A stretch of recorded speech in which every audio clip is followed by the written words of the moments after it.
Breaking news! The buzz surrounding the Ravens OTA sessions has reached a whole new level, and there's a story quietly brewing beneath the surface. A potential shakeup that could impact the entire defense and potentially redefine who leads this team on both sides of the ball. There's unexpected competition, there's disappointment, and yes, there's the question, is the Ravens linebacker unit really as solid as we thought it would be heading into the 2025 season? But before we go any further, be sure to like this if you're a true Ravens fan. It's always great to see fans of all ages cheering for this team. And if you'd like, comment "I'll always be a Ravens" to let us know you're following along. Let's get started. One of the most pressing conversations right now is centered around Roquan Smith's support at the linebacker position. While Roquan remains one of the top-tier defensive leaders in the league, Ravens fans and insiders alike are raising their eyebrows at the shaky status of the position beside him. There's hope, sure, but there's also plenty of uncertainty. Trenton Simpson, once seen as the logical successor to fill in and grow alongside Roquan, has had a troubling trajectory. After getting benched toward the end of last season, the concerns are real. Can he bounce back? That's the million-dollar question. As of now, his role is anything but guaranteed. There's speculation he might not even be trusted to start week 1, a dramatic turn for someone who once held so much promise. So who could step up? Enter rookie linebacker TJ "Teddy" Buchanan from Cal. A fourth-round pick, Buchanan has flashed the athleticism and coverage skills that could complement Roquan's aggressive downhill play. While he's far from a finished product, Buchanan offers something Simpson hasn't consistently shown: versatility and confidence in pass coverage. But here's the catch. He's still a rookie, and relying on a rookie to start in the heart of the defense is a risky proposition for a team eyeing a Super Bowl run. The discussion has even extended to possible free agent signings, with names like Kazir White and even a nostalgic reunion with C.J. Mosley being tossed around. Either move would signal that the Ravens aren't fully convinced with what they have in-house. That should set off alarms, not panic, but concern. It shows this coaching staff might not be sold on their current depth. The linebacker puzzle isn't the only one creating buzz, though. Another story heating up is in the wide receiver room. The name that's lighting up OTA talk? LeJeanty Wester. While he's still a long shot to crack regular rotation in a WR group stacked with names like Zay Flowers,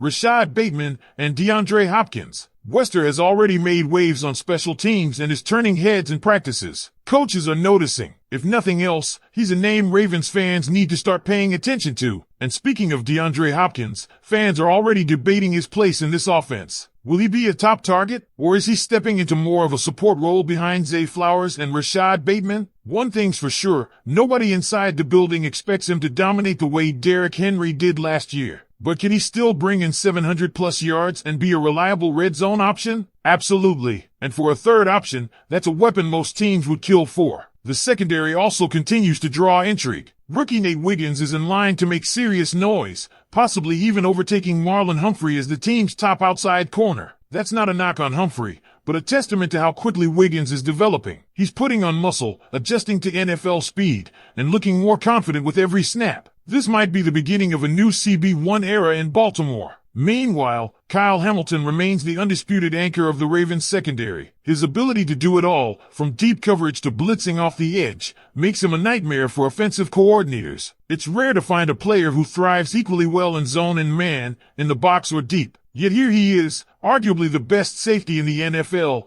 and still somehow underrated. Then there's the resurgence of Keaton Mitchell. Coming off injury, Mitchell is running faster than ever, clocking better times than he did in his pre-draft process. He's not just healthy, he's explosive. The anticipation around his return is sky high, especially with Derrick Henry now in the fold. That combo could be lethal. Justice Hill's role might shrink, but Mitchell, he's coming for carries, and don't be surprised if he earns them quickly. But the player I'm keeping a close eye on is Mike Green. This rookie pass rusher might be the sneaky breakout of the year. While he won't leapfrog Odefoa or Kyle Van Noy on the depth chart just yet, he's already being viewed as a rotational edge presence who can make an immediate impact on third downs. Green is quick, powerful, and versatile, a classic Baltimore mold. If he clicks early, the Ravens may not even feel the need to re-sign Van Noy next season. And all of this feeds into one big question we'll dive deeper into in the next part. What will happen to Mark Andrews' role in this offense if Isaiah Likely finally takes over as TE1? Let's pick up right where we left off. The situation with Mark Andrews is possibly one of the most underappreciated dynamics within this Ravens offense heading into 2025. For years, he's been Lamar Jackson's most trusted target,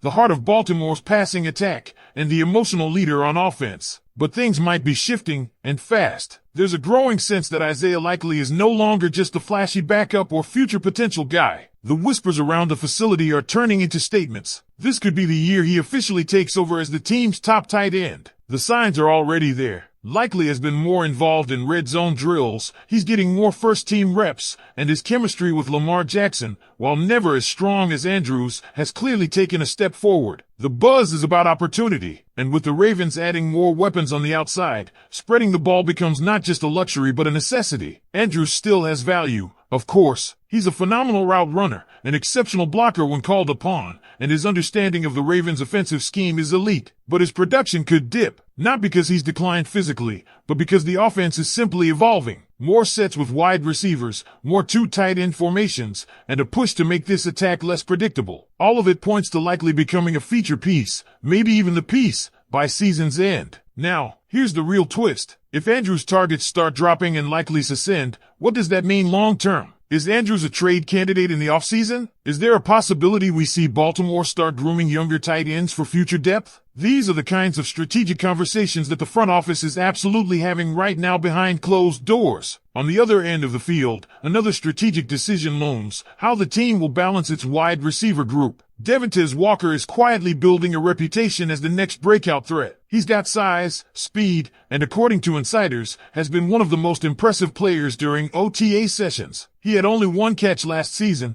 but it was a touchdown, and now he's showing signs that he's ready to make a real impact. If he finishes third in receiving yards behind guys like Zay Flowers and Bateman, it won't be a shock. It'll be a confirmation of what we're seeing now. He's legit. So what does that mean for DeAndre Hopkins? It likely puts him in a very specific role. He won't be the WR1, maybe not even the WR2, but as a WR3, a possession guy who knows how to find space, convert on third down, and operate in the red zone. That's gold. If Hopkins can give the Ravens 700+ yards and 6 or 7 touchdowns, that's a win. And more importantly, it frees up Zay Flowers to thrive on the outside and gives Bateman some breathing room in coverage. This all builds toward a bigger theme for the 2025 Ravens: the need to balance youth and experience, potential and production. The defense is feeling it, too. Nate Wiggins is pushing to become CB1. Mike Green is preparing to take Kyle Van Noy's reps. TJ Buchanan might become a starting linebacker. Devontae Walker is emerging in the WR room, and Isaiah Likely is coming for the T1 spot. These aren't just depth chart adjustments, this is a changing of the guard. The Ravens coaching staff is going to be faced with tough decisions. Do you stick with the veterans who've delivered time and time again? Or do you bet on the young, hungry players who are pushing them every single day at practice? And let's not forget, the margin for error in the AFC is razor thin. You've got to make the right calls, not just to compete, but to win. With Lamar Jackson still at the helm and playing at an MVP level, this team is built to make another deep run. But they can't afford to mismanage these transitions. One wrong move, one misread on talent, and it could derail a season with championship aspirations. And now, it's your turn. Which direction do you think the Ravens should go? Should they start handing the reins over to the next wave of stars? Or should the vets keep their roles for one more ride? Drop your thoughts in the comments, and if you made it this far, make sure you're subscribed, hit that like button, and check out the next video on your screen for even more Ravens insights. Let's go Flock!